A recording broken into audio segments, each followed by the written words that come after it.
कौवा और चिड़िया दो बहन भाई होते हैं।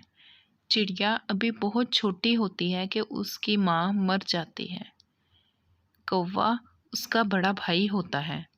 चिड़िया अपनी माँ के मरने के बाद बहुत उदास रहना शुरू हो जाती है।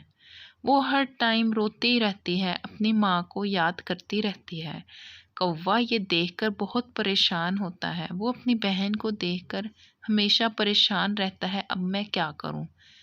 कौवा शादी कर लेता है। वो सोचता है कि चिड़िया की भाभी आ जाएगी तो चिड़िया का दिल बहल जाएगा, वो उसके साथ रहेगी और उदास नहीं हुआ करेगी। लेकिन उसकी बीवी बहुत चालाक होती है।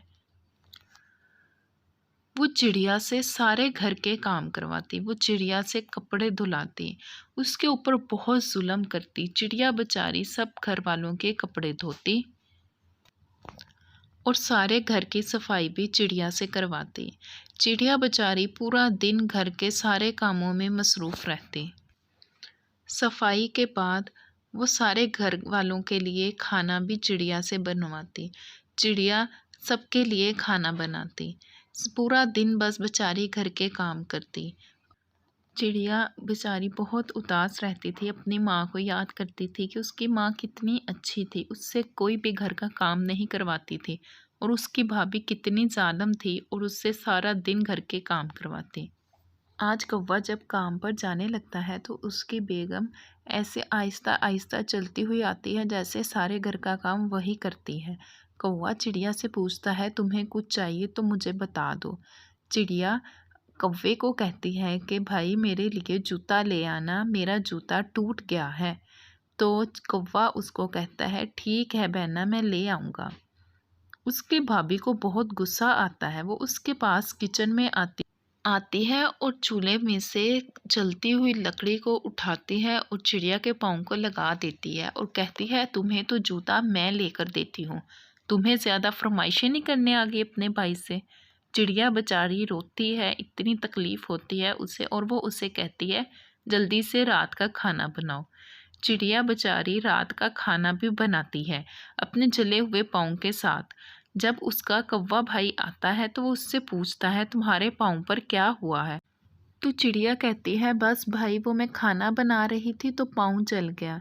वो अपने भाई को सच नहीं बताती क्योंकि उसे पता होता है कि उसकी भाभी कौवे बहुत अच्छी बनती है। अगर वो अपने भाई को बताएगी तो वो बाद में उसके ऊपर और ज़्यादा जुल्म करेगी। दूसरी तरफ उसकी भाभी किचन में जाती है और कहती है, इनको तो मज़ा मैं चखाऊंगी, और मिर्चों का सारा बोल सालन में डाल देती है। ज़्यादा मिर्चें होने की वजह से किसी से खाना नहीं खाया जाता। उसकी भाभी उसको बहुत डांटती है कि तुम्हारा भाई पूरी दिन मेहनत करता है और तुमने सारा खाना ज़ाया कर दिया है। उसकी भाभी चिड़िया को बहुत डांटती है और कौवे को कहती है, मेरे लिए पिज़्ज़ा लेकर आओ, मैं तो पिज़्ज़ा खाऊंगी। खाने में इतनी तेज़ मिर्चें थी, मेरे से तो खाना नहीं खाया गया और मुझे बहुत ज़्यादा भूख लगी है। कौवा जाता है और अपनी बेगम के लिए एक पिज़्ज़ा लेकर आता है और वो उसको पिज़्ज़ा दे देता है और वो बहुत खुश होती है और मज़े से अपना पिज़्ज़ा इंजॉय करती है। कौवा छोटा पिज़्ज़ा अपनी बहन के लिए भी लेकर आता है कि देखो चिड़िया, मैं तुम्हारे लिए छोटा सा पिज़्ज़ा लाया हूँ, मुझे पता है कि तुमने भी खाना नहीं खाया। चिड़िया बहुत खुश होती है, लेकिन अब बेचारी और कर भी क्या सकती।